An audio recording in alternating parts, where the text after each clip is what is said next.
9. Check the radio, pit crew is far from slow. The lights no longer yellow. Ready, steady, go. Crank it up. Oh, it's racing. Crank it up. Oh, it's racing. Crank it up. Oh, it's racing. Crank it up. Oh, it's racing.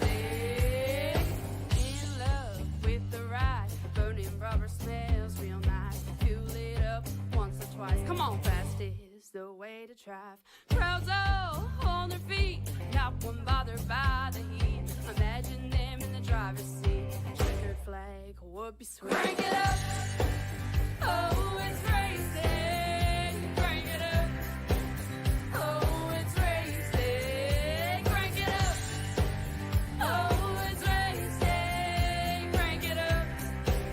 Oh, it's racing. Everybody get ready. On your feet. Here we go. 3, 2, 1. Crank it up.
I just love Halloween, don't you? Hi everyone, welcome back here to PT Racing TV, and now live from Martinsville, Virginia. It is Martinsville Speedway here for the Shake and Bake Racing League iCON Cups and Sports Cup Series, live here and now on PT Racing TV. Hi guys, everyone, I am Christopher Crusader Shriver, and welcome back to the show. As always, we're settling down, we're getting ready to go big and go broke down on these parts of town. This is going to be a hot summer day here down on the track here. The wind and temperature are holding up pretty well. About 69 degrees Fahrenheit, about fall weather. What did I say? Summer? I don't even know. That's all right, because we're getting ready to feel the heat and feel the hard racing action coming your way here on Pizza Race TV. We'll start them up on the pole here where Derek Whitford in the 44 is outside. Keith Whitford in the 06. Row number 2, it's Jason Jackson. The 210 is outside. Aiden Doyle in the 24. Row 3 sees Cole Williamson in the 7 is outside. That'll be the 87 of Brad Ward. Row number 8 4 is going to be Edward Kane. The 01 is outside. That'll be Alan Wilson, the 3rd in the 79. Row number 5 is going to be Sean Ryan. 39 is outside. Lawrence Shaughnessy Jr. Row number 6, David Shively will pilot the 85 that is outside the 21. That is Darrell Whitford. Row number 7 is going to be Kevin Whitford, and the 17 is outside. That will be the 5 of Daniel Walker. Row 8, final starter, Nick Bodarassi, and the 66 is outside. The 68, one of our lone 2 Canadians, Dan Ursel. And the field is getting set and prepared for action here. You see the drivers getting ready to push off the start and prepare to go to war.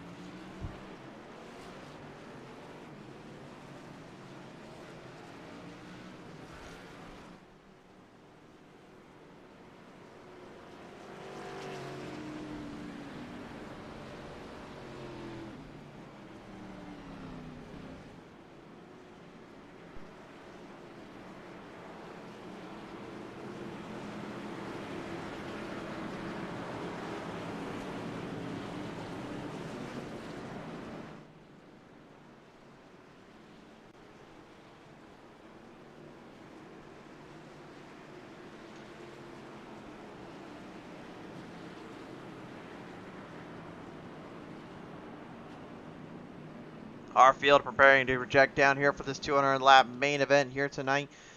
Field going to be a solid rack stack on the attack, kind of run off, kind of stand here. These drivers are going to be being tested to their fullest of patience and their fullest control of how they handle these BC's Cup cars earlier on, showcasing what they can do and how difficult it is on the track.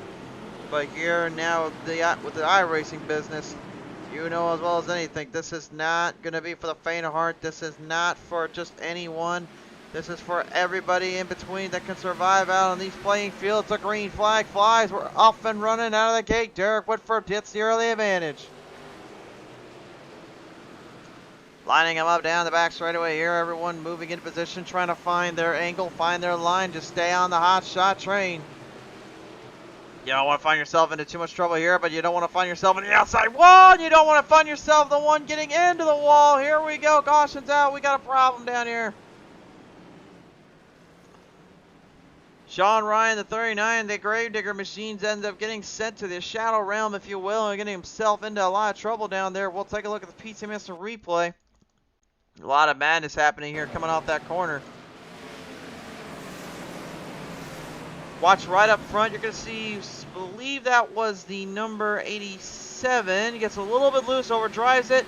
Gets the 9 to kind of kick up a little bit, backs off, tries to get him straightened out, but the 39, unfortunately, not so successful in her little situation here. We'll take a look at what Sean Ryan was seeing on our little onboard camera here tonight. We are being presented here from our roll bar cam. Let's take a look inside the car and see what he saw when it all played out.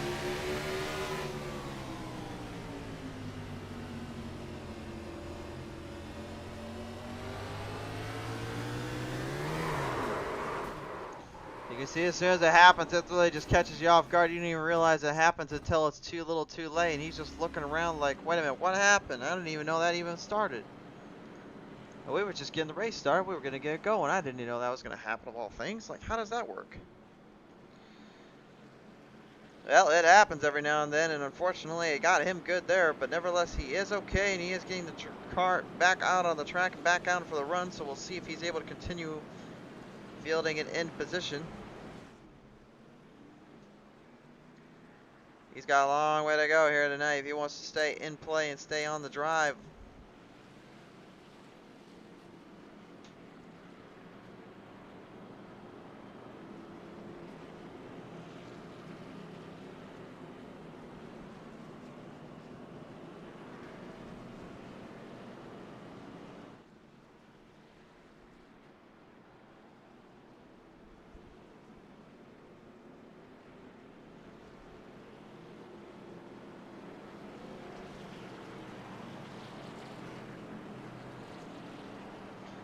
So our field getting ready to get back to the action here again.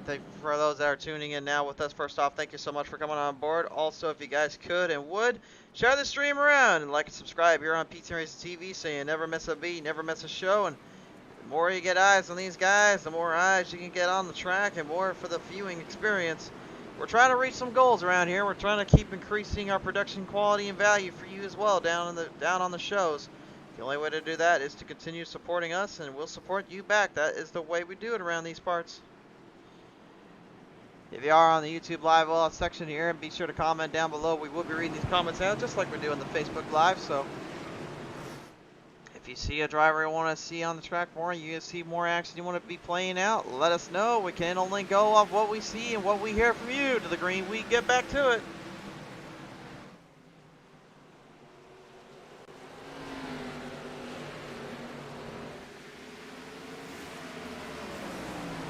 Down along the edges, once again, you can see tire smoke building up there on Derek Whitford. Whitford's going to have to be very careful about that. That's going to be something that's going to be plaguing him all night long. Is how hard does he hit those corners and how much will he be turning in?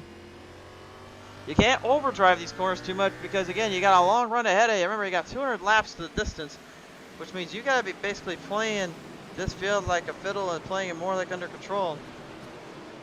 You can't be getting too crazy out here, and you got to be very patient about that. Fuel-wise tonight here, we're looking at a good, say probably about 80 laps of fuel on average, so they'll have to at least pit once or twice on this race.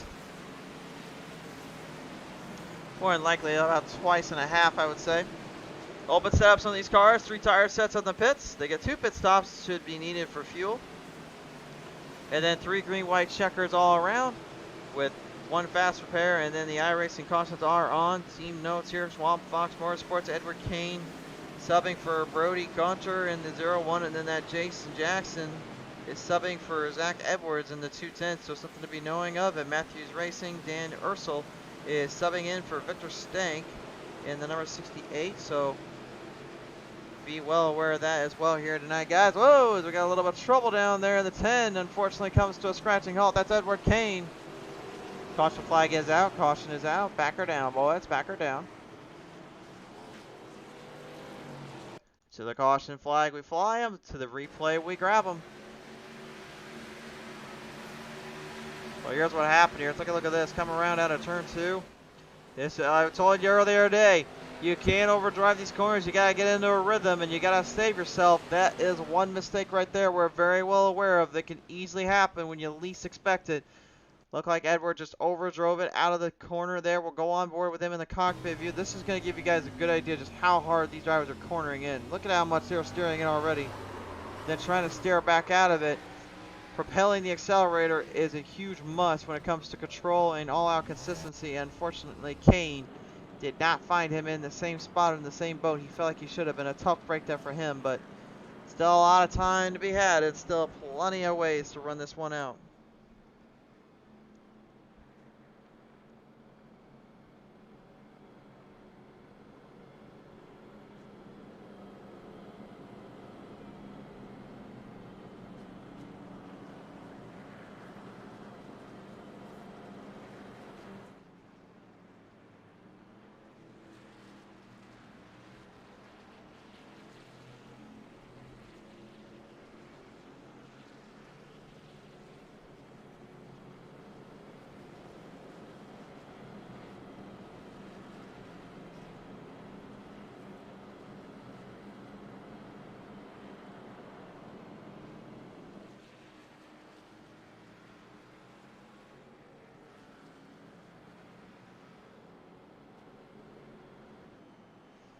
So field working their way around the track and off the corners here. Derek Whitford.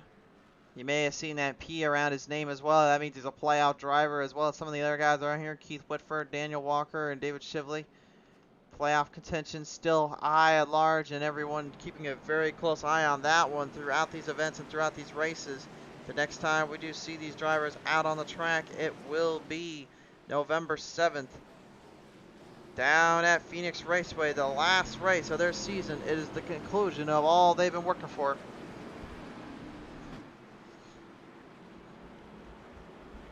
Here we go. Now we'll bring the drivers down the back straightaway here. Settle them back down. Going to ready to fire off for the chicanes or the corners they go. Anyways, guess who's going to really be the top dog of this bunch?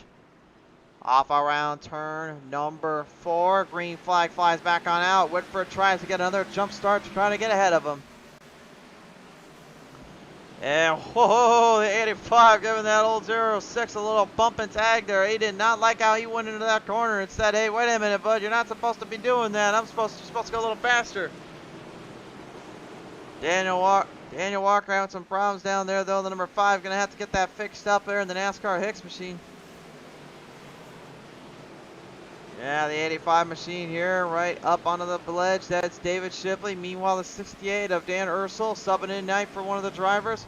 Looking to try to make himself well known here.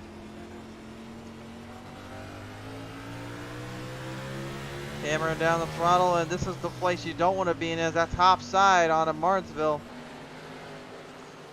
Everyone knows very good and well by now, but we've all said it before. We'll say it again. This is a one-line track. Go to the bottom. Forget about the top side. Top side is just to basically see if you can get how many people you can put back behind you. That's really the only reason you even go up there. Once you get a run up on that bottom, that's all it takes. It is a hard track to master and an even harder track to win on. Main reason being, well, there's really no reason why you can't just bump and run on this part of town.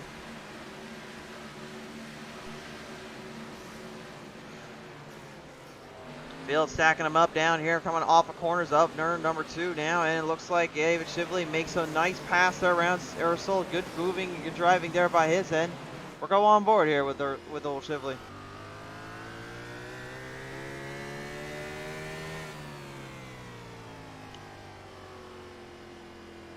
That's something to note too, just how smooth he goes through those corners, how smooth he comes off those exits. It's all about cornering and all about hitting your marks around these parts, and this is definitely going to be the track you got to do all that and then some with a little extra thing of PB and J around the outsides. Just got to make sure you watch every little detail, making sure the car stays under control. It is so easy to get these things off balance, off settled, and the reason again is because you're driving them in so hard. You know, one slip up, you over throttle too much, the car just wants to spin out from underneath you, and then you have nothing left to gain or go for except just to the wall. Sean Ryan's already been a part of that one. Thankfully, he does have an instant repair still left over. He did not use it when he got crashed out. He decided to opt to just kind of clean up whatever he could damage-wise. He said he'll use it later on when he feels like it. He said now this is not the time to be worrying about it. The Pottles comes in tonight. She's wishing all drivers good luck. Great to hear from you, Miss Pottles. A little ball on the outside, though. Nick Barassi goes up to the top side into the wall protection. Couldn't quite catch what happened there. It looked like he might have overdrove it a little too hard coming off the corner. We'll take a look at the replay. Might have just simply just drove it a little too quick, or the A7 gave him a little toe tap here. Nothing there. Yeah, he just overdrove it going too far on the outside. That's going to be a thing you're going to see so often, is just how many times are these drivers going to overbrake? Are they going to overshield these corners? You got to watch it down there. You just can't let the car thinking it's going to work your way every time. You've got to work with it and make sure it stays in play.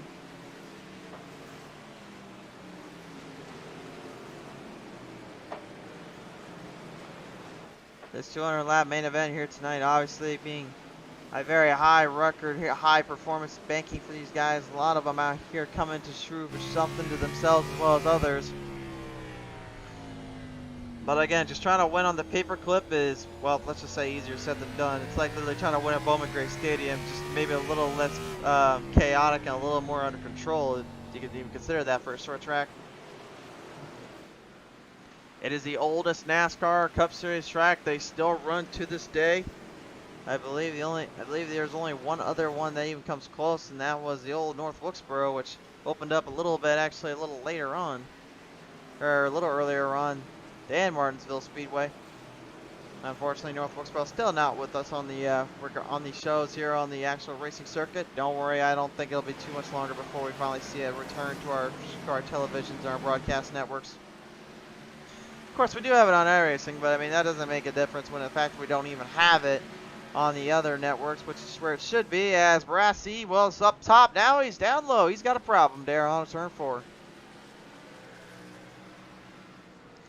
Car comes to a dead halt here as a Civil Tech 66 tries to avoid getting into any more contact. Obviously, you don't want to damage the car up too much, but let's take a look at the PTM instant replay here.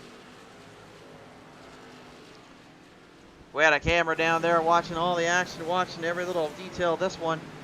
Watch this, yet again, just another driver overextending the brakes and forgetting how to control the corners and stay on the throttle. And once again, throttle rhythm is extremely key. It's just something that's going to keep getting these guys off track all the time. I've done it before, and I've seen many great drivers get stuck in that same spot. It's extremely difficult to master, and the fact these drivers are even challenging this place and getting somewhat of it figured out when they can is extremely impressive. But you can just see there, that one little slip up, that's all it took. And Barassi goes for the ride and sends himself to the shadow realm. He'll have to go to the back of the outhouse and try to work his way back up in this one.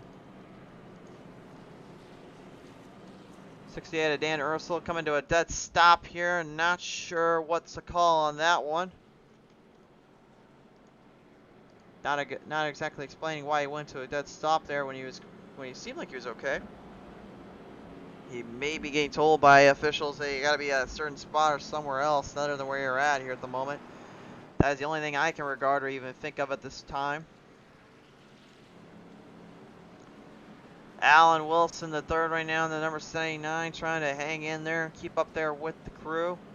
the only Wilson of our bunch. We got a lot of last name guys out here and team family members and all them coming through. Derek Whitford being one of them. He's currently your top spot in the playoff driver list here with this win here tonight. If he can get it there. He's also got Daryl Whitford weighing back in the pack, and then 7th spot here with Keith Whitford. Keith earlier on we saw him in that 06, had a little bit of a blinking trouble, managed to bring it back to life, back onto the corners, but you can see the back end already destroyed a little bit. How that thing will fare later is anybody's guess, really.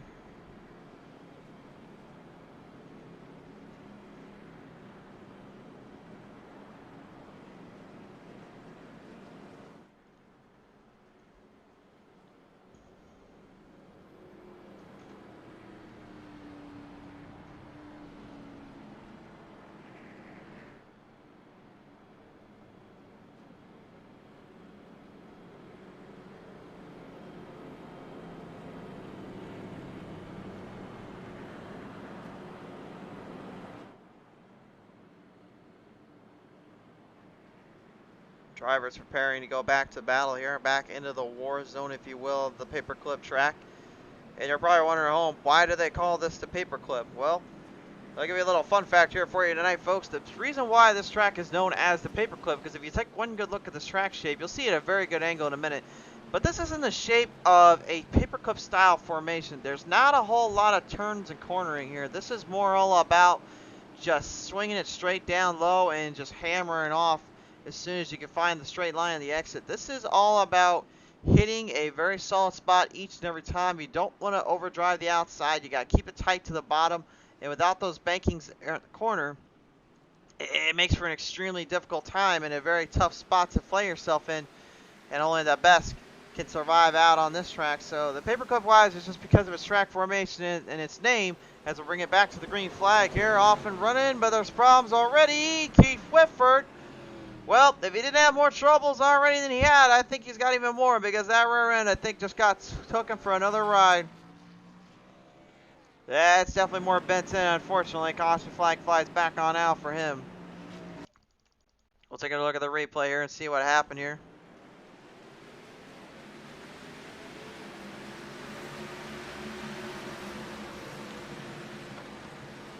Oh, yeah, he got tapped big time there by the 68, I believe that was 68. Take one more look. Yeah, that was the 85, excuse me, not the 68. Here's a look from his onboard camera here. Dan Russell, I think, was just trying to find a little opening, and unfortunately just found another line here. Definitely no man's land, but they'll have to bring it back into pit road and maybe get a few things cleaned up on it if you can. Lucky dog going to the 39.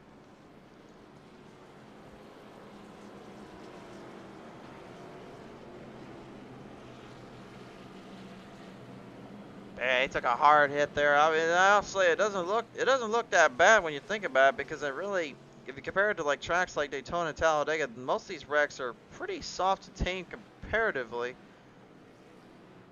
Because again, they're not going nearly as fast. They're not building up much of the speeds wise. Fastest lap here tonight so far was a 19.22, and that was laid out by Derek Whitford. Now, Whitford, the reason why I got a 19.22, really because of two things. Number one, clean air and a good start. Number two, he's been able to get much faster runs offs than everybody else so far. That's why he is currently our #1 driver to beat at this moment. But Aiden Doyle, we know him all too well in these parts of town. He can bring it when you least expect it. Keep your eye out for that 86.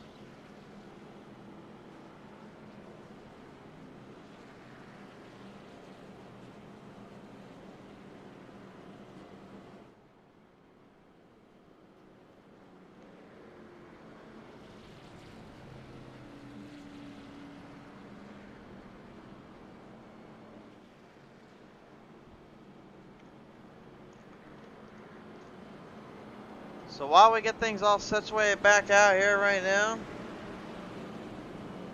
some hard racing to go and a lot more crazy battles to be had. Our lone Canadians here tonight, Brad Ward in the 87 Lordico machine. And then, of course, also the substitute tonight, Brad Ursel. And that's 69. There's 68. Why did I say 69? 68 Eagle 1 machine. He'll be piloting that Ford Mustang around the place and around the track here, hoping to find himself in a bit of an advantage point and a bit of a good spot as they'll bring him off down the back straightaway, looking for the restart of the run. And here we go. Line them off, double file it in. And remember, they come off turn 4, they can pretty much let them go and let them rip.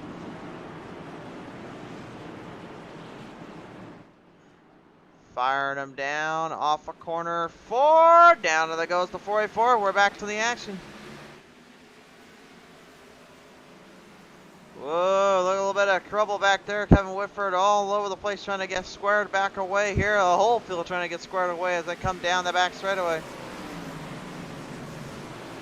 And Aiden Doyle, oh my, he goes a little too hard, goes straight into the grass, takes the cone with him, and the whole field, guys that backed away from him. He lost a lot of spots just from that shot alone. Looked like he tried to drive it in hard. And it just found no man's land, ended up into the grassy plains.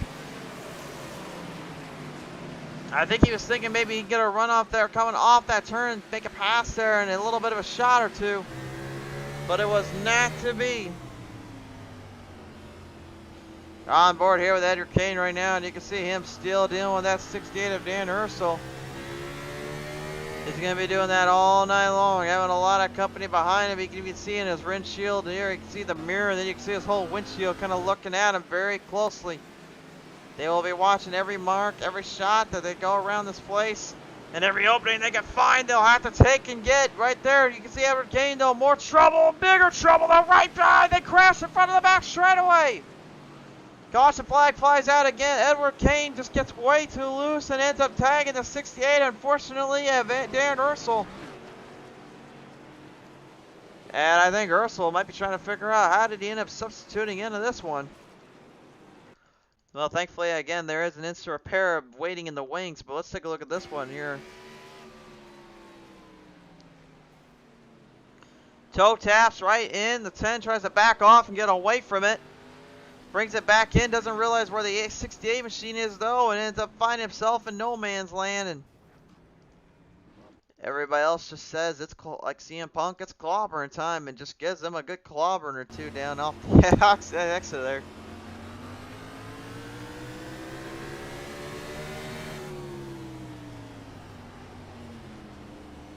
And 10 just drives it in hard, drives it in quickly, and again, you know, as a driver, there's so many blind spots out there, and that spotter can't do everything for you at the same time.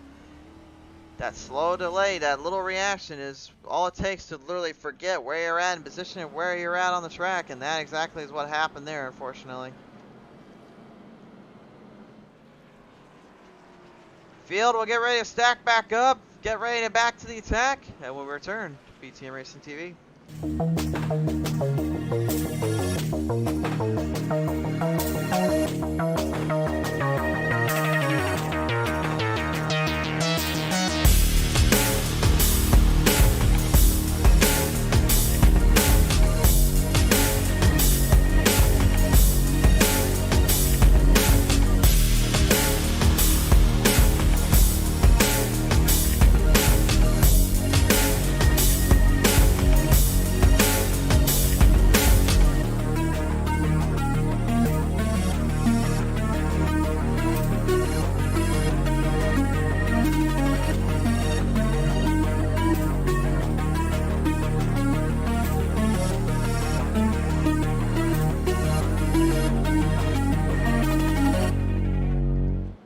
Welcome back, ladies and gentlemen, here at the Shake and Bake Racing League iCON Sim Sport Cup Series division as they continue their championship runs and their hopes and dreams to get to the Phoenix Raceway here. They'll first have to get past here at Martinsville. Some of the big names right now currently still in the hunt for a championship playoff contention. One of them being also Daniel Walker there in the number 5. Aiden Doyle, we saw earlier, he found himself in a bad spot, in a bad place in the 24, over driving it into the corner of turn 3. Has yet to give us word whether or not he will return out on the track. Sounds like he is hurrying up to get out there quickly. He's going to get put a lap down, though.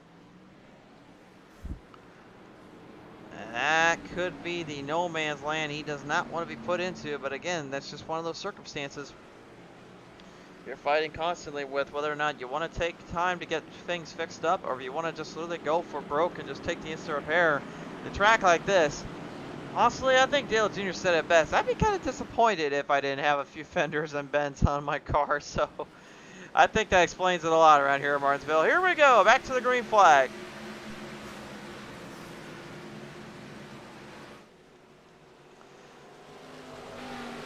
Mashing the gas and firing them on all cylinders, coming down that back straightaway. The number 9, Lawrence and SC Jr. trying to make a move early there on Daniel Walker. Lawrence trying to possibly get himself into playoff contention. The championship race is next week, and these drivers know that all too well. Points are at extreme high and extreme difficulty here. How well will they fare, and how much can they do here right now? Lawrence battling hard here as the Canadian 87 there. Daniel Walker sneaking his way down across the inside. He goes up for the third.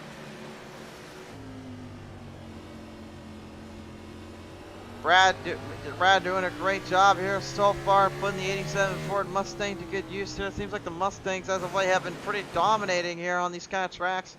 The Chevrolets have been struggling a little bit when it seems like when they need to at times, but everybody else seems okay for the most part. As we get a little bit of Halloween action here from the 7 because things were getting a little spooky there on the front straightaway. Scaring drivers left and right on whether or not there was going to be a wreck. But nevertheless, Sean Ryan and that Gravedigger 39 and the 7 of Cole Williamson backed off just enough to stay out of trouble. I mean, I have to tell you, though, going double file here is like just a madman's row. It's a murderer's row. It's a madman's idea. You don't want to do it, but you have to do it. There's not a whole lot of choices. There's nowhere to hide. There's nowhere to run, really. There's only one way to run, and that's get up to the front and hope that you don't run into too much lap traffic when you get up there. That is the beauty of short track racing and the scary part of short track racing. I'll tell you that much.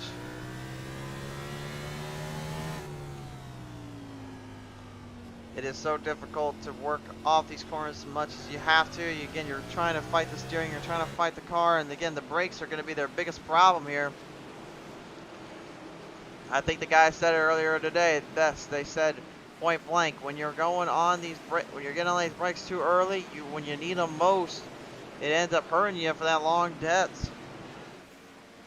And again, remember, there's 200 laps now. It's not a whole 500-mile lap race, but again, 200 laps with these cars and on this track, that's going to be seeming like a lot. So if you use them up way too soon, well, let's just say you wish you better hope to find a place to get out of there quickly and get a new instant repair, because again, those brakes, once they go, they go. Now again, they are allowed some tire changes, and they are allowed that kind of setup circumstances, so they may be able to work off it and use it to their advantage later, but no telling around here what could happen here. As you can see, Shively is in trouble here with Jackson right behind him in that 86 machine. Jason Action Jackson, I might as well refer to him as. He's definitely laying down the action around here. Marching his way down on the bottom ledge here, down to the corner here. He's got a run off there now in the 85. David Shibley trying to keep him at bay and trying to keep him in play, but you can see he's looking towards the bottom. He wants him to get up a little higher and open the door for him. Punching his way down, and Daniel Walker gets a little punch or two there from the 39. And again, these guys are going to have to remember, this is just short track racing. You're going to get bumpered a lot. It's how you react, you come back from it. To me, that would make you the better of the drivers. And man, these guys are doing a tremendous job keeping their cool and keeping it real. I'm getting a word right now from the radio chatter. They seemingly are a little more innocuous about getting too angry or too frustrated. They know what it's all about here. Derek Whitford loses the race lead. Lawrence Sean SC Jr. is now your new leader in that number 9. We saw that 9 as well leading off a lot earlier on today. Up till about that final stage anyway. Thankfully for the first 2 stages, that was all he needed to make it into the championship. But If that last stage didn't come, if that last stage had came and he didn't have the points, oh boy. Lord knows I would not want to have been any of the Chase Elliott fans down there. No offense to you guys. I'll tell you one thing, that was a lot of fun to watch earlier on. The first half of that Martinsville race wasn't the best. It wasn't really Martinsville quality, but when you got that second half, then you had some fun in there. That was when Martinsville came alive. That was good stuff. So, full credit to the Cup Series drivers for doing that earlier on, and full credit to these guys for taking the challenge of even trying to face this place again, considering what they probably were watching and what they witnessed as well. They probably took a few notes and some cliff notes on how to keep themselves out of trouble and somewhat remedy every turn, every spot around here.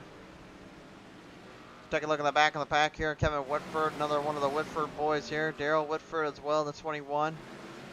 Kind of keeping his distance, keeping himself in check and in line here. Nick Barassi, unfortunately, about 2 whole laps down. Well, he's only a lap down at the moment. Could be 2 whole laps down though in a second if he's not careful. Lawrence Shaughnessy Jr. ever so strategy-wise, he's catching up really quickly down there. Pacing and timing is going to be the main thing here on these next couple laps, because it seems like they're starting to get a feel. They got a grip of where they want to play it, where they want to drive it at. Now they need to be very well aware of a long-term usage and long-term strategy. There is no short-term run anymore. You got to start making moves, like you see down to the bottom. Brad Ward, you saw from the inside. That 44 car, man, he went diving down low and said, hey, let's see where this one goes. Delorco 77 trying to hold him down there, but the 44 sneaking his way back up top, charging ahead. No pain, no gain, and no gain, and no more gain can be said better than that one, man. He had to give it everything he had to move off the corner and off the stretches. Alan Wilson now making his way in. He said he's kind of peeking in that and said, hey boys, I hear you have a little party over there. Let me get in this too. Alan sneaks his way down around here. Derek Whitford is going to be put back even more spots again. Once you go to that outside, you might as well just call that you're losing just many positions as they give you. It's so hard to get off from that outside line. It's so hard to get away from that area, that angle, and you know, you're just seeing it right here and now how difficult it is just to get a move on from there. Jason Jackson now moving ahead as well. Looks like he's on the attack. Get a little onboard camera here and just look at him work this wheel, man. Take a look at this. We're going to go on for a full lap.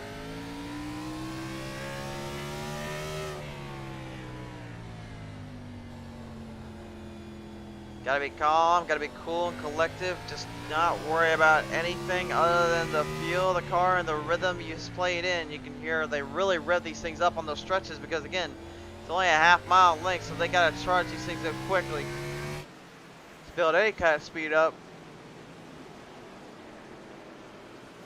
In doing so, though, it gets a bit tricky and can be a bit dangerous down there. It really, like I said before, you got to stay close to that bottom lane. You got to stay close to the bottom ridge and make sure it works down there. Otherwise, it could be no man's land you can find yourself in. Lawrence Shaughnessy Jr. now moving the chains and moving way up ahead. 3/4 of the race have now been completed. Let's go on board for a full lap here with Lawrence and show you why he is leading this race.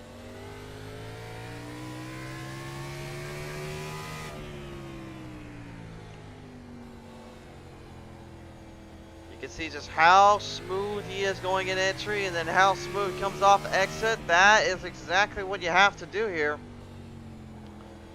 You don't try to tighten it up anymore. You don't try to corner off too any tighter or harder. You just give a nice smooth little pass, run the car in and let the car come to you. Throttle rhythm is key and extremely sensitive, considering again that they're running on a half mile with very short bankings and extremely shorter tempers if you get a little too close to somebody around here. I've had my fair shakings of getting around with people here and getting into trouble once in a while. I know that all too well. I still remember those super late miles of running here. I think I got it at more people than it probably should have, to be honest with you. And not gonna lie, I wasn't trying to, it just kind of happened that way. Don't worry, I didn't say anything like what Denny Hamlin said earlier on, so don't worry about that.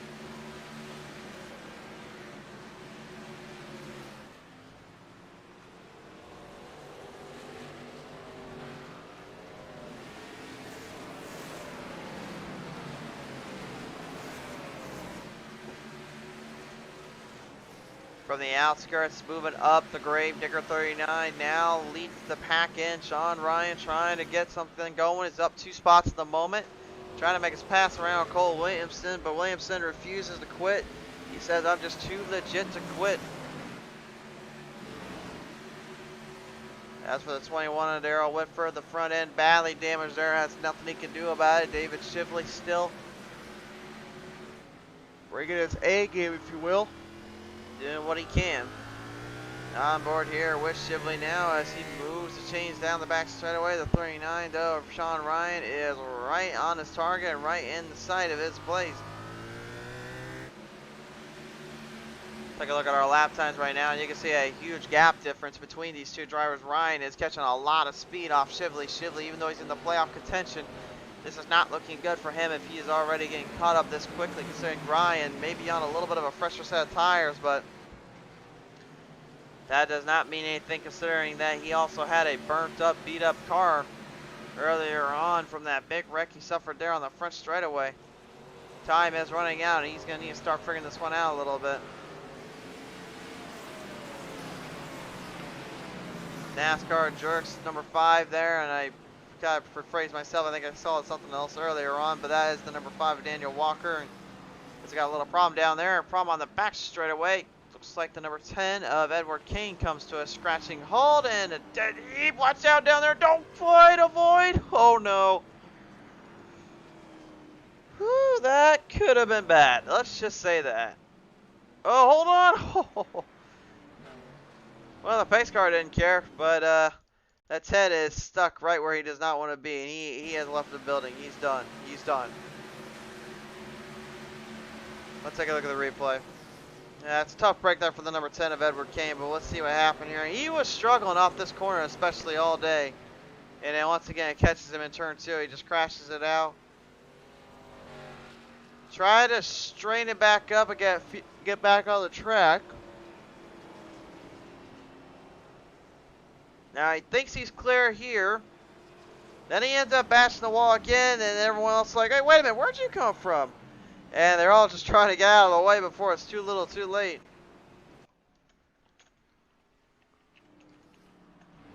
Getting word right now, Kane is back in the field now. He's just trying to get back onto the track and back into the server here.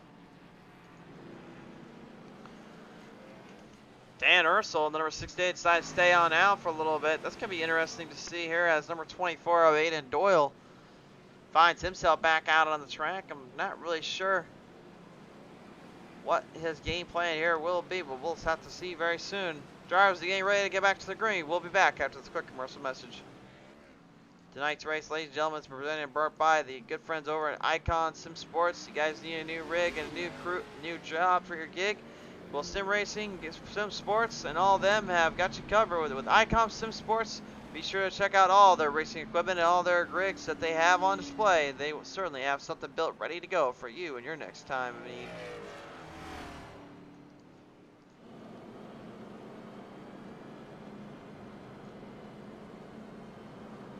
So Ursula decides to go in a little later on now. Aiden Doyle will now take the race lead away. Lawrence Shaughnessy Jr. trying to knock him down off his perch, trying to knock him off the podium pole, if you will.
We'll wheel them off right around the corners once again. Get straight back to the action. Onto the track we go.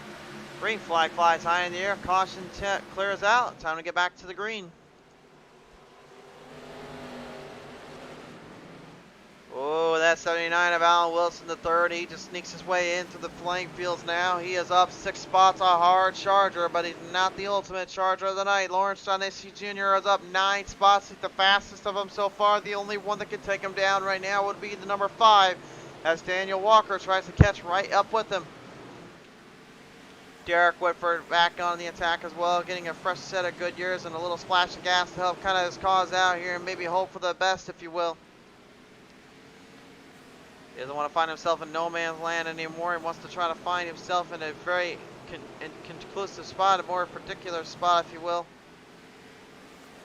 That's a lot to hope for here on the track and a lot to hope for in the race. But again, you know, that's kind of how a lot of these guys think and their mindsets are. Can't say that I blame them, really. You got to have a little bit of luck here on the show, and you got to have a little luck no matter where you go. This is our chopper cam now, presenting you up top here. David Shively making the pass around Kevin Whitford. Whitford opened the door, and just like a thief in the night, the 85 sneaks his way right inside.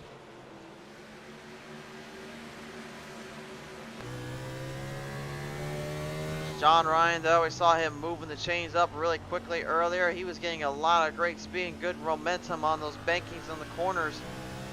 Really snuck it in there, make sure the car could rotate in the way he was looking for and make sure it was hammering down off of. Remember, that's the hardest part about these paperclip kind of tracks is, again, you're having to try to find a way to muscle a car that does not have any rear steering, any extra cushioning to get them to corner off of.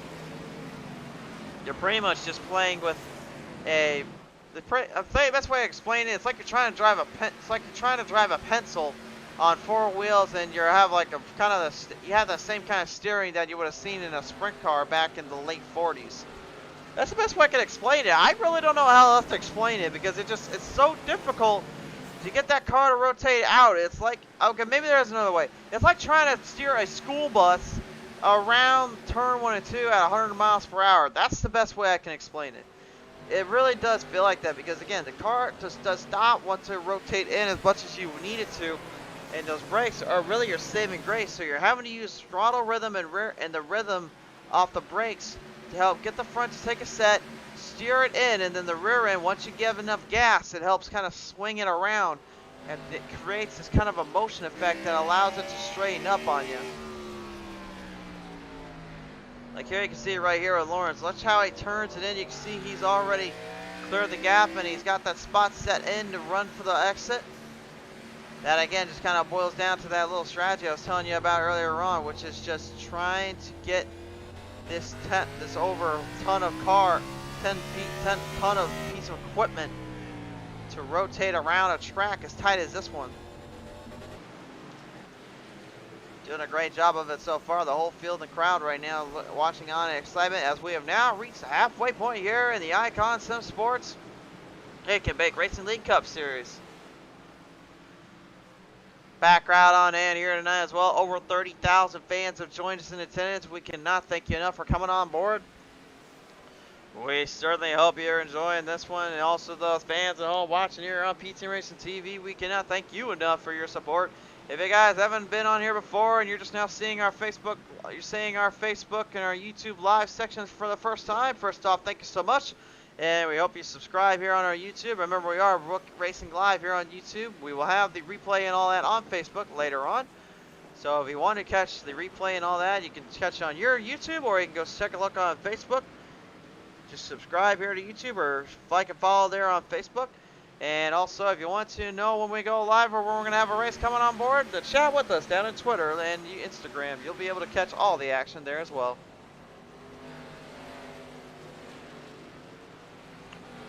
Never know what to expect. You never know what happens around these parts. Derek Whitford right now trying to get him back up to the front here, get some runoff here or two. Trying to put the Cool Breeze Racing 44 Mustang back ahead here of what he was dealing with, which is that 87 of Brad Ward. You can see Edward Kane. Good to see him finally bring the car back out despite his earlier troubles. He is damaged badly though on that front end, and oh boy, it is showing.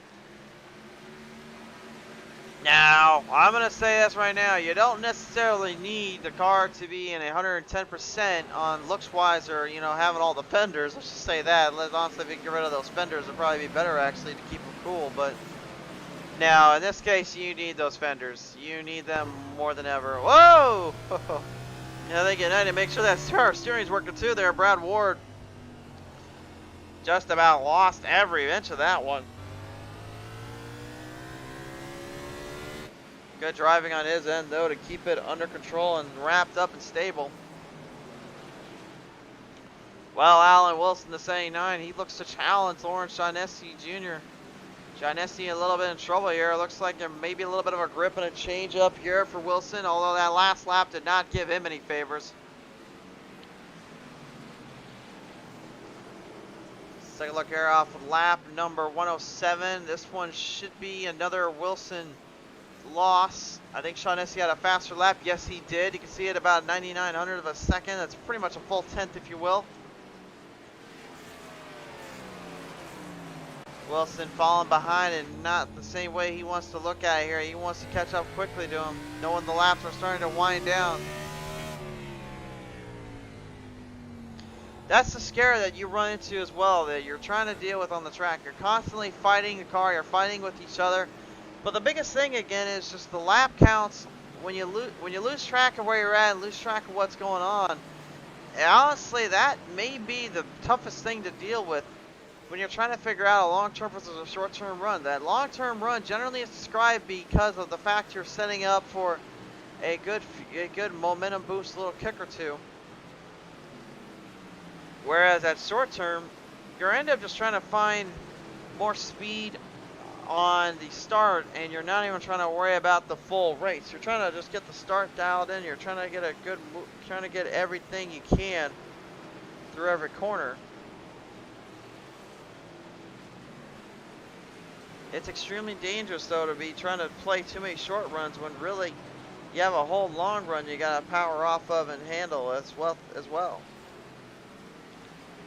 Best strategy and advice really any driver can give you is try to look at what each driver plans to do and what everyone wants to do. Do you go with thinking that these drivers are going to get a little crazy, get a little too all over the top, or do you go with possibly making the right call, which is try to find something in the middle?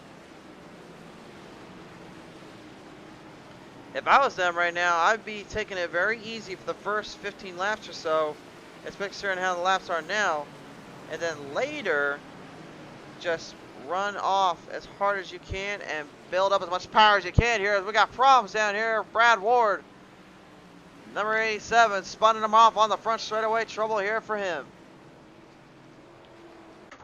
Take a look at the replay here and see what happened here. The 87 looked like he did it all to himself here, unfortunately. The Lorcos 87, running a little Halloween schemes on that with a little pumpkin patch on the only thing. Unfortunately, though, he finds himself in the wrong pumpkin patch because he ended up taking he almost turned it one way and then sent it to the other. The last thing you want to do is try to throw any pumpkins around these parts of town. That's not a good idea to do in front of the kids here, my friend. Here's our look at it from another angle. Just right here, you can see he's already loose. He had overshot his entry. The rear end was already sliding out, but honestly, this is good driving for him to actually stabilize it as quick as he did. That takes a lot of skill, a lot of consistency to get that car to really hose back around and not find yourself in no man's land. So good driving on Brad Ward, but unfortunately, that will slow him down in his momentum just a slight bit.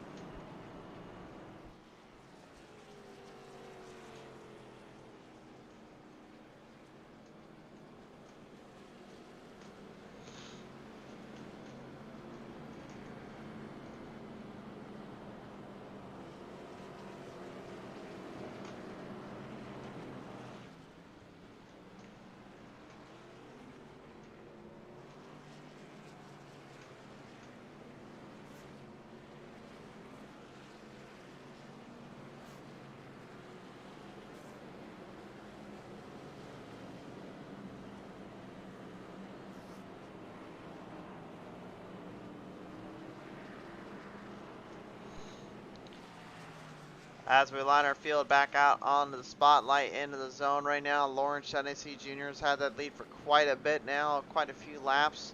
The most of any of our drivers so far. Derek Whitford was in contention to take that crown in that champion in that spot, but not in this case anyway.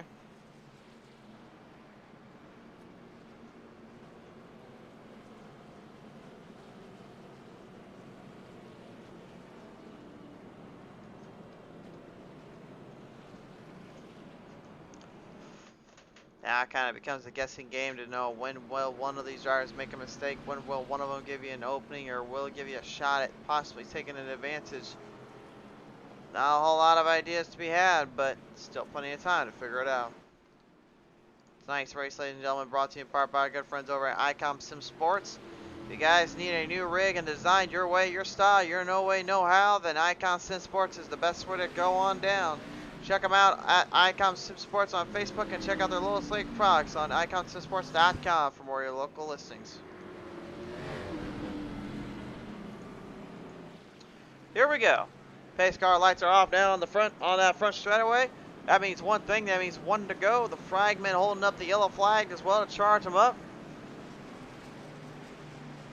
He wants all drivers to prepare to go to war here.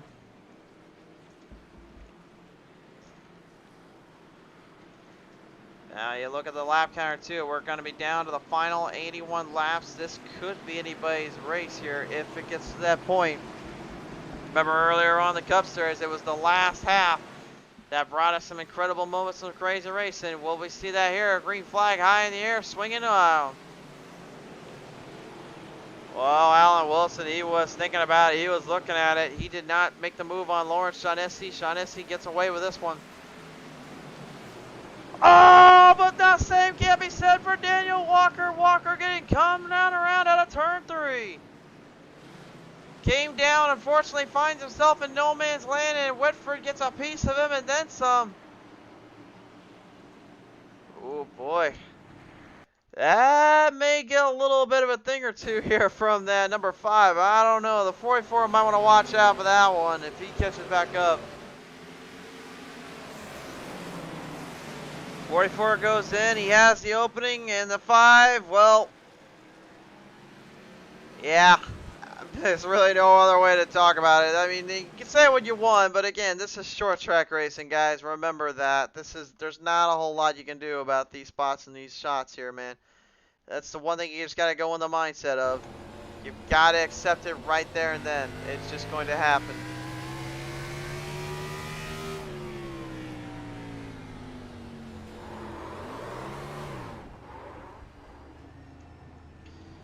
You can just see the reaction time there on Daniel Walker, man. He was trying to get that thing steered off and away from trouble, but he just could not get it to take a set.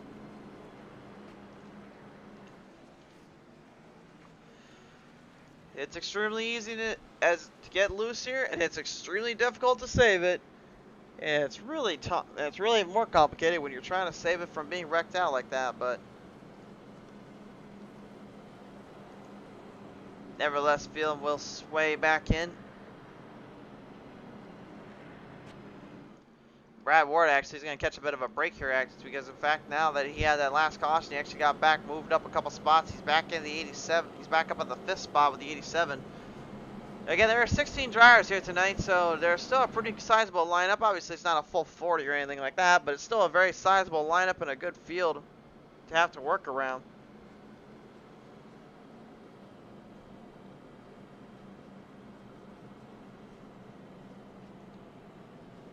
Not a whole lot of pacing and not a whole lot of craziness in between. It's more kind of keep it under control, kind of keep it more steady and in pace.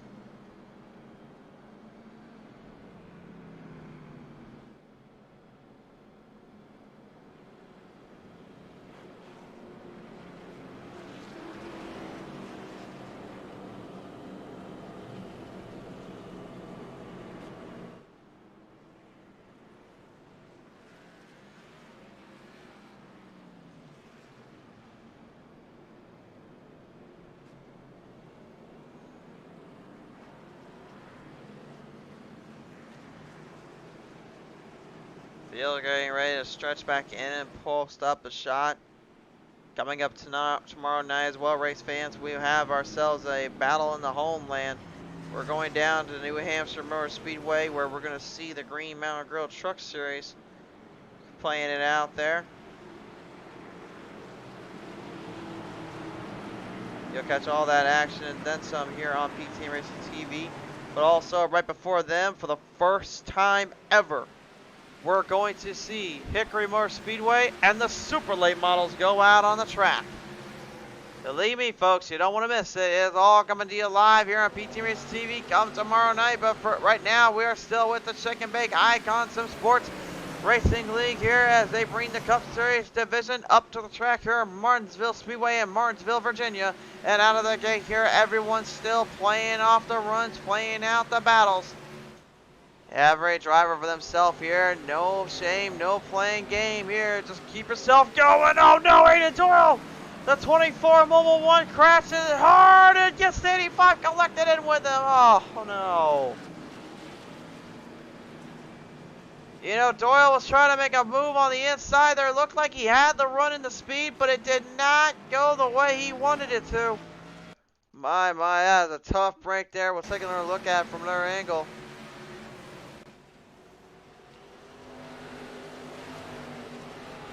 Nearly a 3-wide sit there, and I'm not sure if maybe the 24 collected Whitford or if he got him.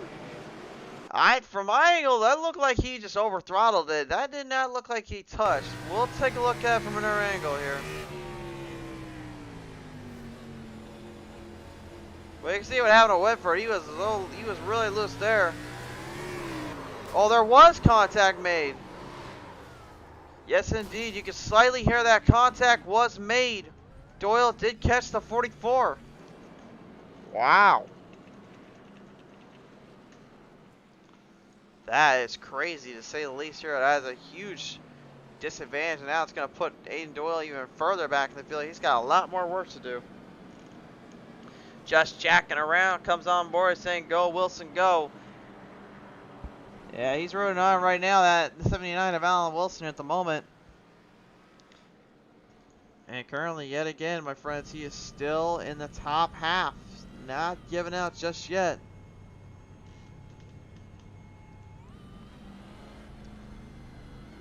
Gotta be a lot going through that young man's mind right now. Gotta be a lot of thinking and processing to do here. Again, considering we're coming up on final laps here, this is where things can stretch out and get extremely difficult to work with.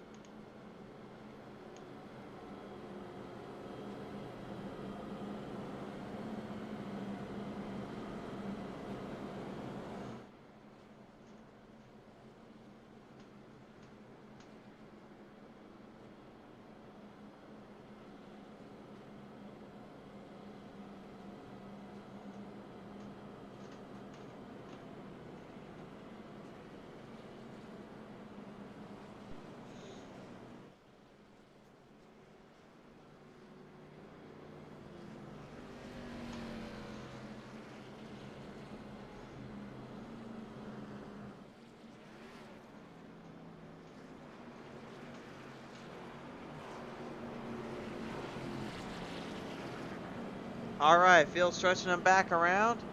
One more time by, and then we will turn those pace car lights off and get them ready to field this one up for another good, hopefully another green flag lap of racing. Wild circumstances and situations popping up, and you know, for Aiden Doyle now, this is literally no pain or no game territory. This is danger zone because that car is badly damaged. Now again, you don't necessarily need a full clean car to win out here at Martinsville. You just need to make sure you have some speed, but there's a downside. That whole aerodynamics there, that front end you had slightly up, that's pretty much gone. You're going to have to rely on trying to defend and block to have any chance to get into the playoffs. The final championship run is coming up. The final four will be set and determined. As we prepare to go back to the action, back to the racing here, they line them off to green, charge from ahead.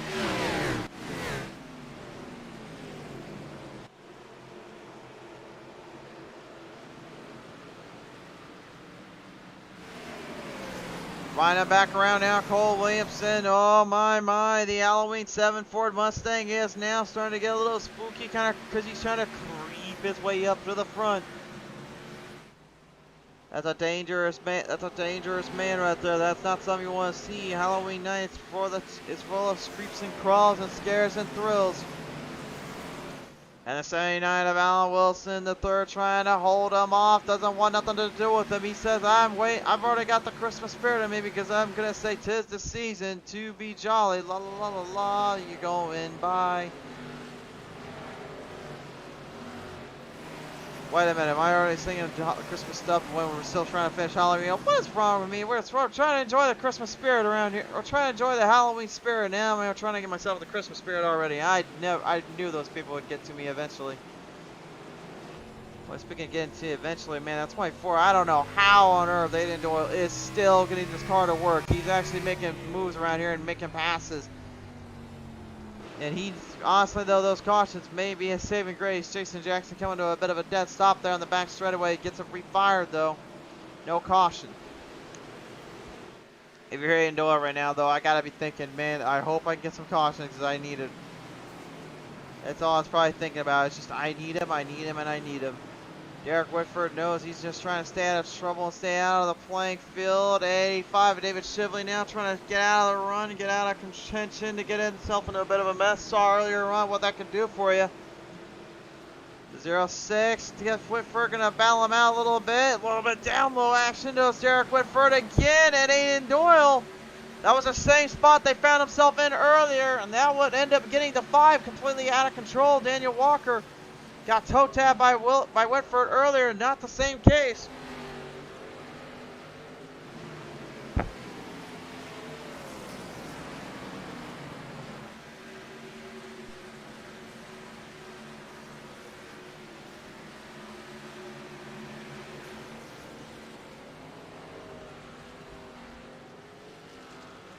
Marching their way around the track on position zone here. Everybody just doing a tremendous job staying in play and staying in balance here. But again, there are so many laps left to go that it really all depends on your strategy. Did you save for the fuel run or did you save for the tire run? There are only so many sets of green-white checkers here that you also have to give a chance at and you get any shot at winning with. 3 of them to be exact in that 1 repair. A lot of these guys probably already used them. 3 sets of tires. I have to believe probably at this point they've used them up, so now this is really all that long run I was telling you about earlier. Now again, if they had done if they played their cars right, the long run would be they stayed it up for about 20 or 30 laps before they started to really push it for about 40 or 50 laps, and they weren't even pushing it much harder than when they were saving. They're trying to keep it more under control. The reason why I say 20 to 30 and that for the slow and then 50 to 80 for the long is because you're trying to not over accentuate, not overdo yourself. And again, a lot of these guys had to keep going into pit row and get themselves into that spot. Try and save their time, save their efforts here. It is good to see Dan Ursel though substituting in for one of the drivers out here and coming out here and helping them out a little bit. He certainly put on a good show, but unfortunately he just found himself in the bad place in the bad time. Yellow flag flies out. Nick Brassey's in trouble. Brassey's in trouble.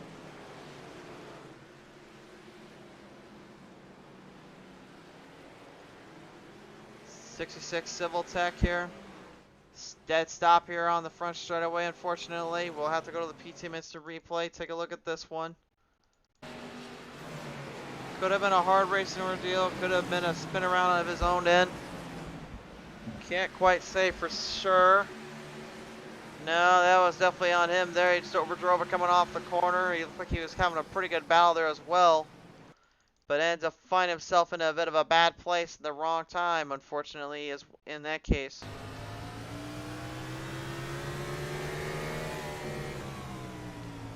Drives it hard around with the 85, and you can see he was trying to stay with him down low, but just overdrive it up top. And at that point, Brassey's car was done and over with. He couldn't get out of it.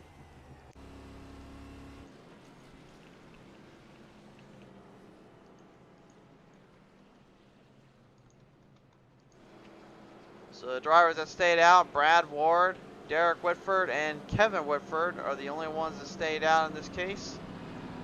Not sure if that was a smart strategy or not. We'll take a look at the pit strategy. In the pit, this is our pit length here. And I would say that was probably their best strategy because you can see right here, Brad Ward actually went in at about only 19 laps ago. Whitford about 10 as well. So the Whitford boys having a bit of a differences. The playout driver kind of watching his timing, watching himself here. And then obviously that long run by Shaughnessy and Wilson and Williamson pretty much kind of exemplifies, just shows you just what they've been up to all day long and how they've been playing their cards here. They are looking towards the very, very long half of this one, and that really may be their saving grace.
Pace car comes off around the back straightaway here. Now Brad Ward will be the man in charge, the lone Canadian up front. His fellow countryman Dan Ursel not in the same boat. He'll have a little bit of work to do here. Green flag is out and we're back underway. Lawrence Shaughnessy though is hunting him down. Derek Whitford trying to do the same here. Guys going up top though already. Aiden Doyle getting sent to the shadow realm up there, but he did take an instant repair. He had one left. I don't know how he did not use his earlier run. He must have been putting it close together. He put it to good use though. He is going to be up there with the leaders. And the 17 of Kevin Whitford opens the door to the tops, from the top to the bottom. Here comes Aiden. The Mobile 124 trying to get it past him. He will not let it go easily. He wants to fight it off like a thief in the night. And the man behind all of them, man, this guy right here, Daniel Walker, he certainly feels like he's owed one after that little spin around in turn 3. He's catching it right up, mighty fine close to Derek Whitford. Derek, I would not want to be you right now, sir. That's all I'm going to say.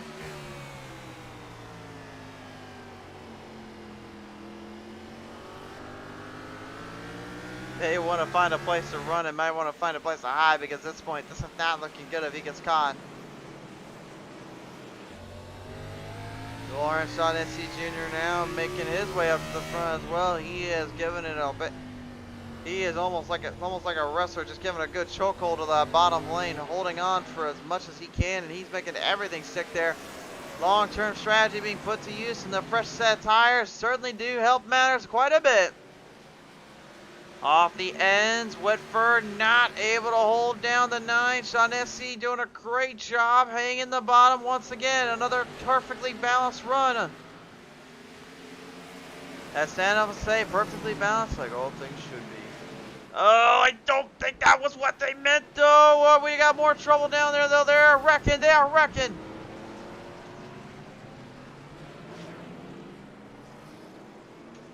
See Nick Barassi get involved in that one. Kevin Whitford as well coming to a dead halt and a slow down here. Take a look at the replay here and see what happened.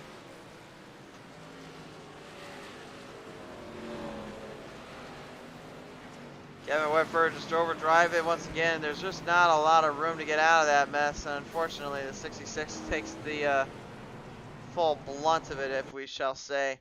That was a huge break there. Barassi just can't catch a break tonight, my friends. Take a look at it from his onboard camera.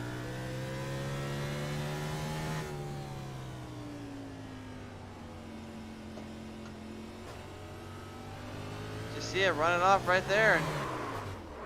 Wasn't expecting it, didn't see it coming, it just kind of happened.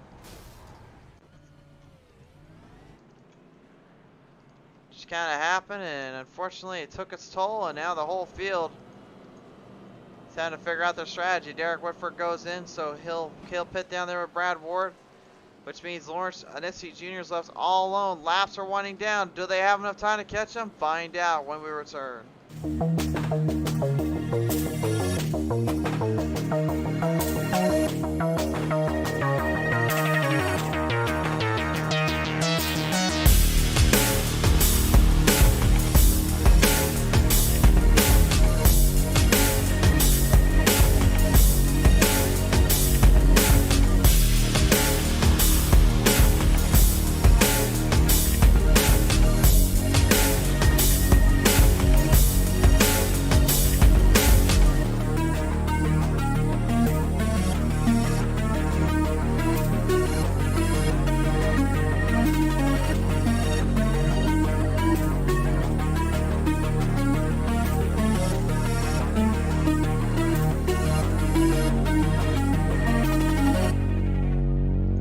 Welcome back here, ladies and gentlemen, to the iCON Sim Sports Shake and Bake Racing League Cup Series right now as we are playing this track out and finishing this race up.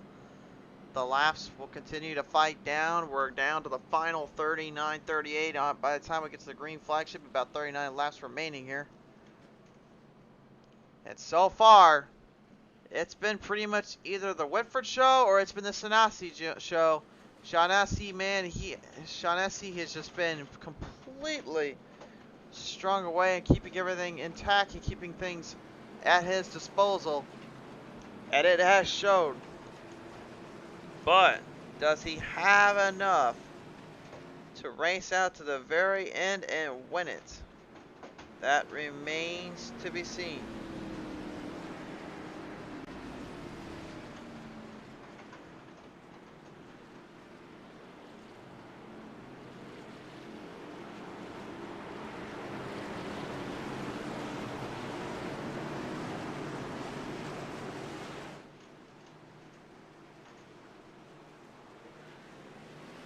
Off the corners here, down out of turn 4, back to the green flag they go, and the field will work their way in. Oh, there's a huge wreck now coming off of turn 1, trouble yet again. Sean Ryan in the 39 and David Shively in the 85 getting connected with one another, and I don't know who's going to be at fault for this one, but at least they keep their cool about it for now. Oh boy.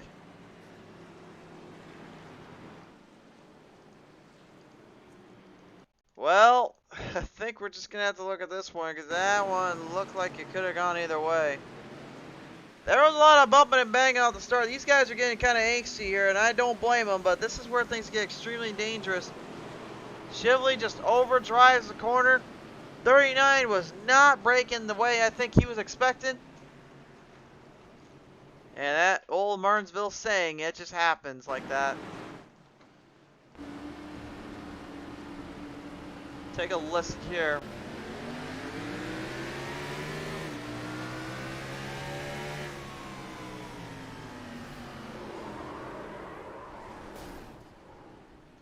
Yeah, it was just that slight bit. That's all it took, and it ended up getting everybody all squared.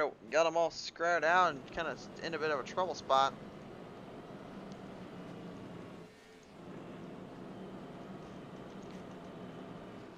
So now the drivers are going to have to realign themselves and get somewhat laid back out on the track.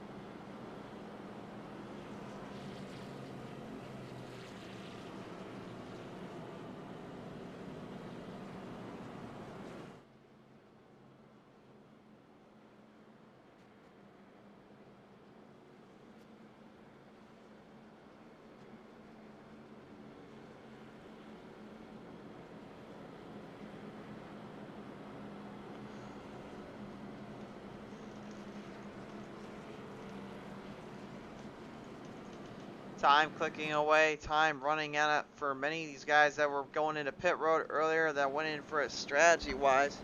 So now, if I was any of them here, I'd be probably thinking, okay, my strategy may not be working out the way I want to, so I've either got to A, hope for more cautions and hopefully give myself a little more chance to get up to front, or B, which is really the way I think most of these guys are thinking, I just got to find openings when I can and just take it and not even think about whether or not it's going to get me in trouble or it's going to get me loose. Just take the advantage, take the run when you can. There's not any more of a chance you're going to get or any more openings you're going to see here.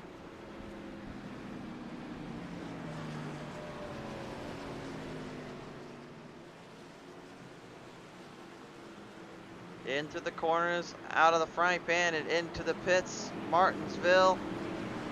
It's time to see what happens here. Like a good Martinsville dog, I'm looking for something good. Let's see what happens. Here we go.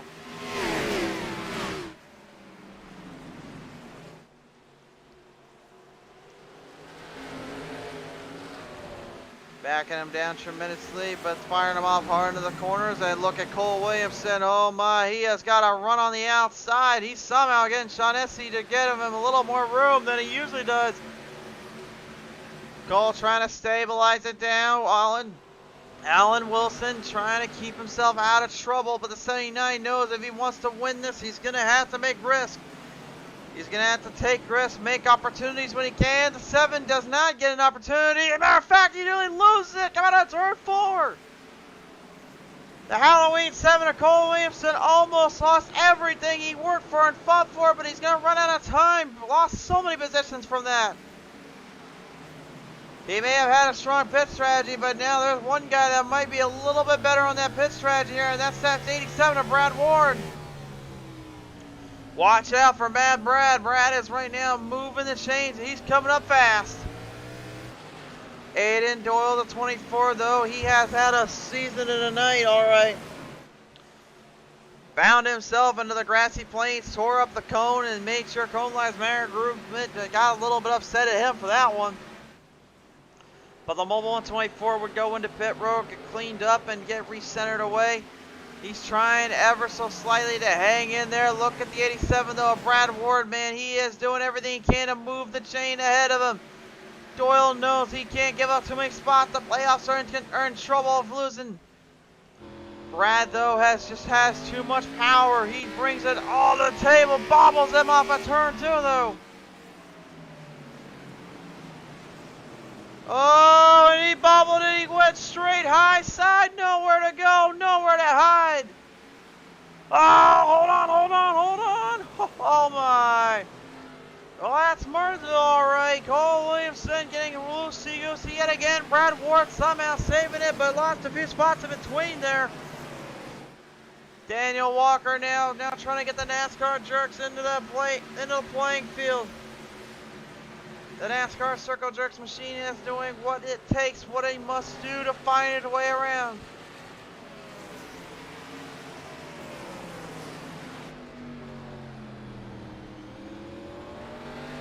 Oh, Daniel Walker goes yet again from turn 3, now this time in turn 4. Oh, you kidding me? And the Circle Jerks number 5 gets jerked straight around town and couldn't find a place to hide. That is for certain. Oh my. Let's take a look at this one. This one may have been the most damning one yet, unfortunately for him. And, oh no, don't tell me it was who we think it is. You know, earlier on I said Derek Goodford owes one to the 5. I think the 5 thinks he now has to owe him a couple more than just one. Obviously not intentional, it's Martinsville, but again, that's not a spot you want to get thrown in or where you want to be placed into. The frustration factor is certainly there. Watch that again. You can just see just how close they are. They're having to fight out every position off, every run off.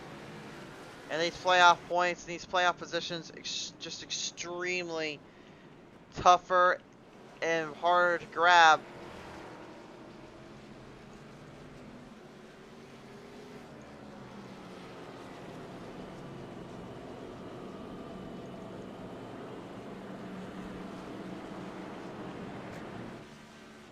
Well, for Aiden Doyle anyway, he's going to get a bit of a break here because now all he's got to do is get around Alan Wilson and Lawrence Shaughnessy. And again, Shaughnessy has the tone. He may choose where he wants to go. If I was him, I'd go to the inside line and just stay there. Don't give up the outside. That's all you can do.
We're going to be down to the final 19 laps here, race fans, and oh boy, this is wild, man. I really don't know how else to explain it. This is just absolutely wild how crazy this race has been, how crazy these moments have been for these drivers and what they've been up to and what they've dealt with on the track. Guys getting spun, guys getting crashed down, taking a hammer, taking a bullet or two. It's now all led up to this moment.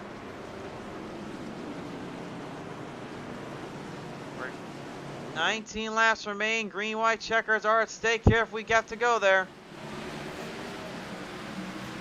On the restart zone, they come off the corners, leaning him down in through turns number 1. Oh no, not again! Aiden Doyle this time gets there! Alan Wilson crashed right in front of us! Alan Wilson! One of the top contenders, he takes the bullet this time and ends up seeing it the other way around, and once again, hard racing, be darned, but again, this is one of those things you just cannot escape. Here's a look at the replay.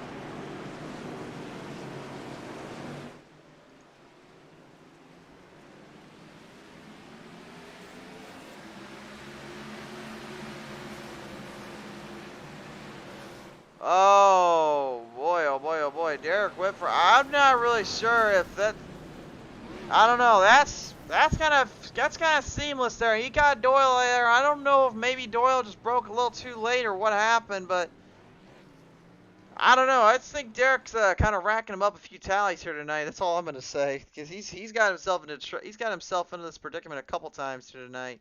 That's for certain.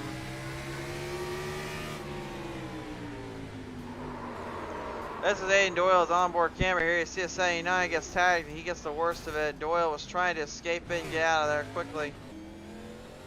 It didn't quite work out his way there, unfortunately. What a tough break there for him.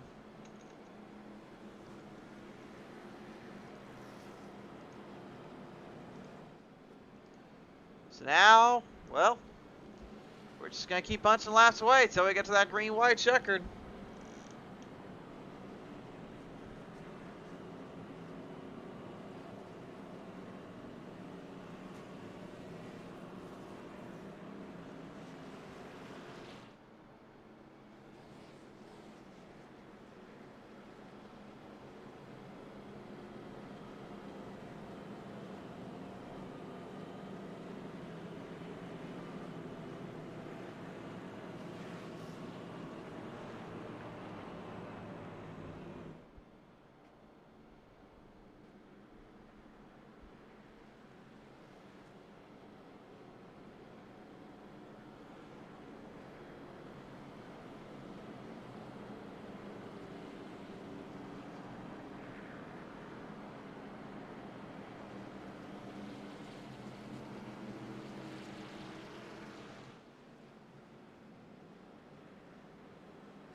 Still going to work their way back around now. Double file them up. There will be 13 laps left to go.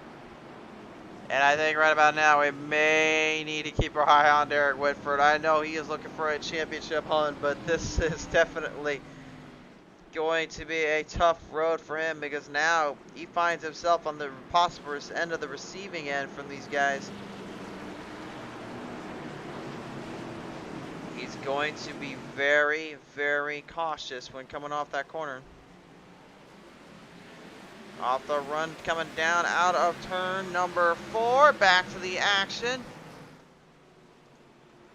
Can they keep it green? Well, this time around they do keep it green. Aiden Doyle, he's right up there with Derek Whitford. Chances are one of these guys is going to walk away with a spot here. Oh, no. Oh, boy. Kevin Whitford getting another piece of Alan Wilson. Allen manages to back it down and get back on the throttle. All drivers continuing to pace the track and fight their way around, looking for any opportunities they can.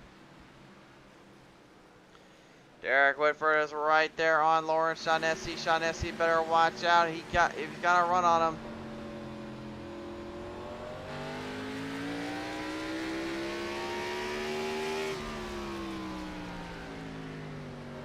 Lawrence knows there's a possible get around here for Derek. Derek knows he's just got to make moves when he can, make charges when he knows he has to.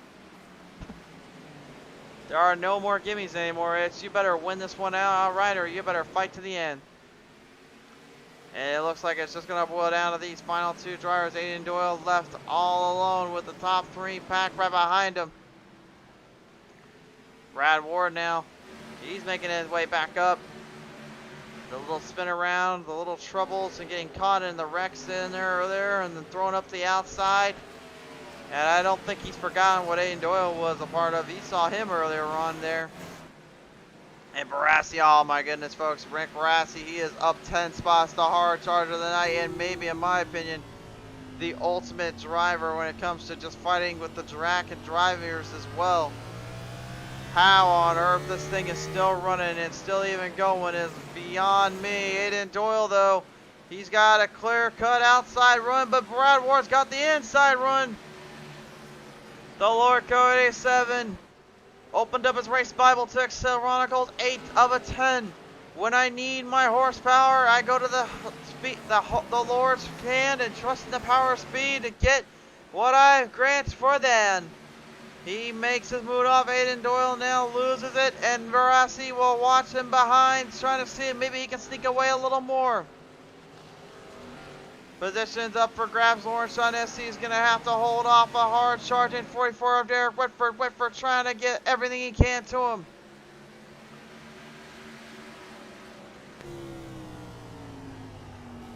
Derek has been feeling awfully spooky and a little rambunctious here tonight. He certainly is showing that and then some, but he is literally giving it all he's got on that loud pedal and the pedal straight and to the floorboards of the metal, if you will. 4 to go. Time running out. If we go to caution, it'll be a green-white checkered attempt, and they only get 3 of them. Aiden Doyle now moving up the chains. Barassi looking to make the maneuver on the inside.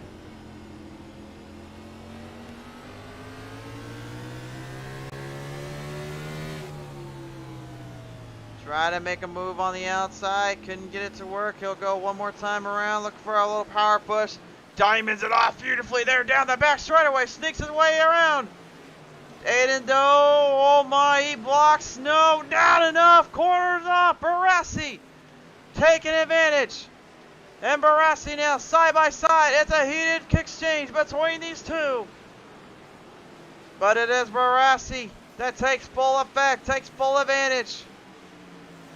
The 24 of Aiden Doyle trying to get back around on the inside here. White flag is out. We've got the white flag up for the final positions. Positions could matter here for the playoff contenders.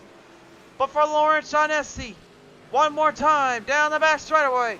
Entering into turn 3, down into turn number 4. E-Speed number 9 sends it to victory lane at Martinsville. Second will go to Derek Whitford. Third to Brad Ward. Fourth to Nick Barassi. Fifth to Aiden Doyle. Rounds out your field. ho-hum, what a finish, what a race.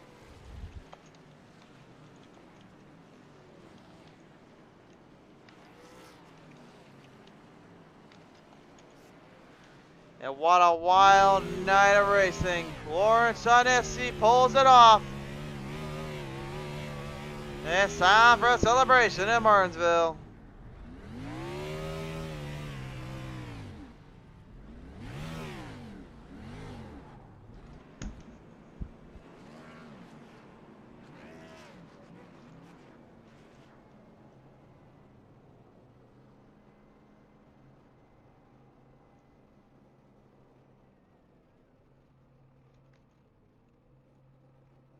What a night. What an incredible night of action here in the home, I would say, of short track racing at its toughest and at its best.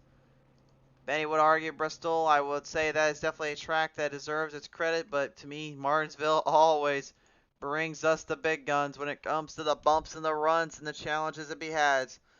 Here is your final results here. Lawrence John SC wins it out straight up, beating everybody here. And second goes to Derek Whitford. Third to Brad Ward. Fourth to Nick Barassi.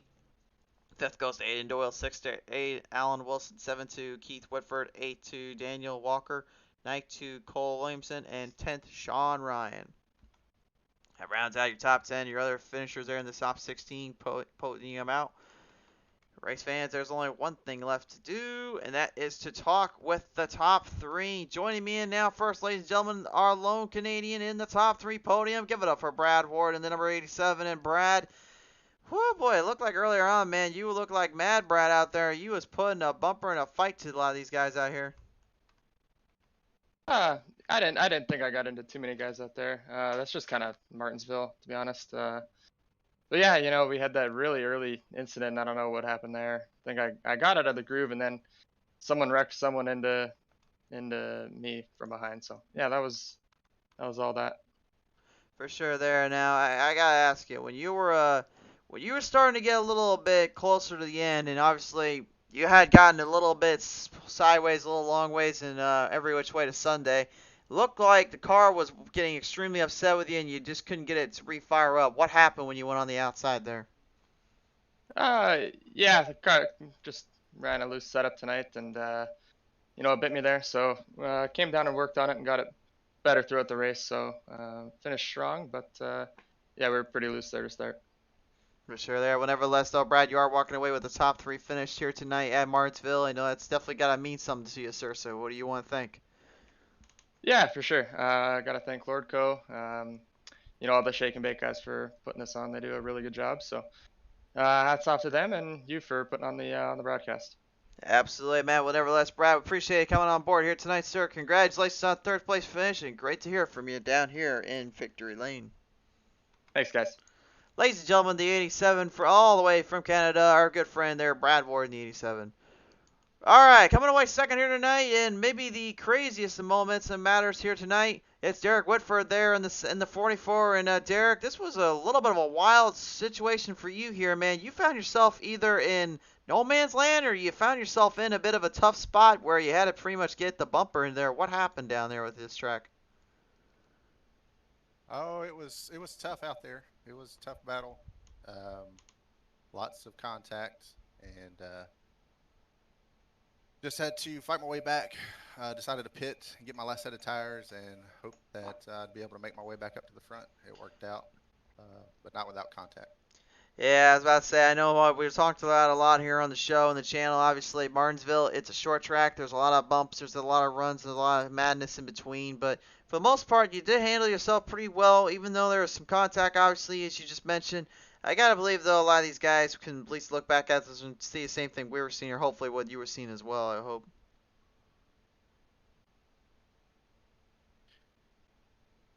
Yeah, it was a lot of fun out there.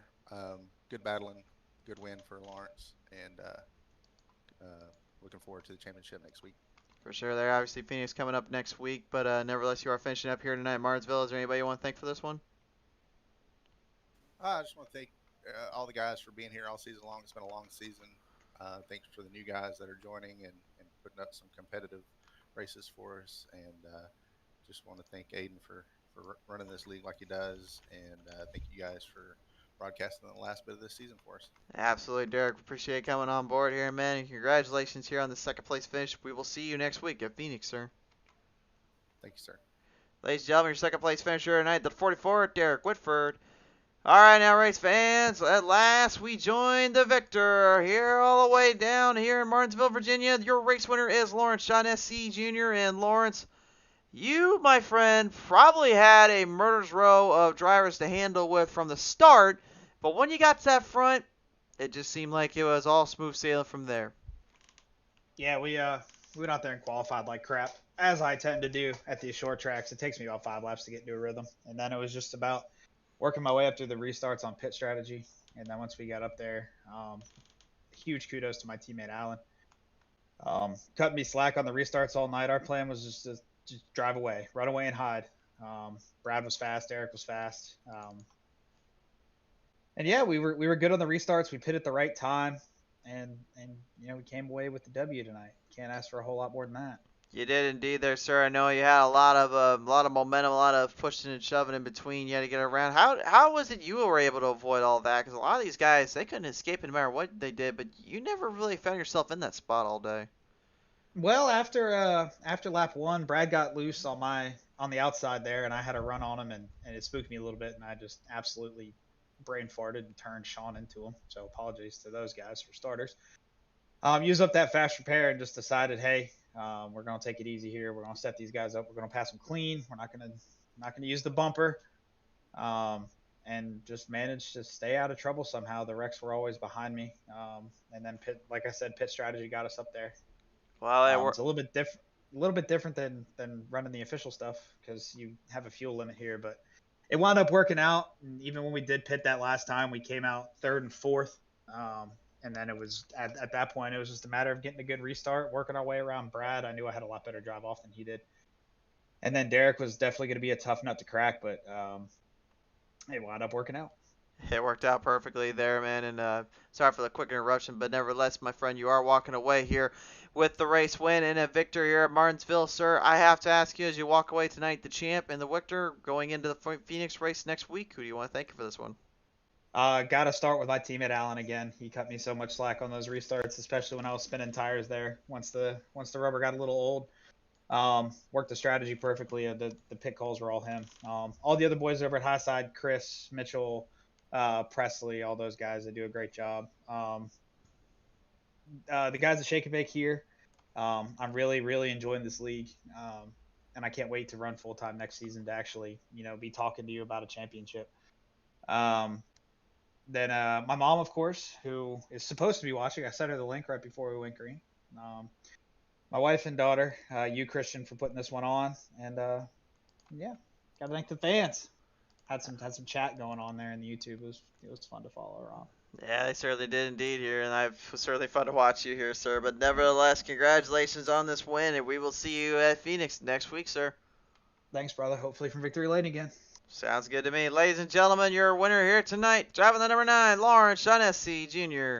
All right, race fans, that concludes your showcase here in Martinsville, Virginia. Martinsville Speedway lives up to the reputation. A great night of racing in action, and we are going to see more craziness in between at Phoenix. But as we sign off here tonight, we thank you for tuning in. Be sure to subscribe here on YouTube and share it around. We will see you when the green flag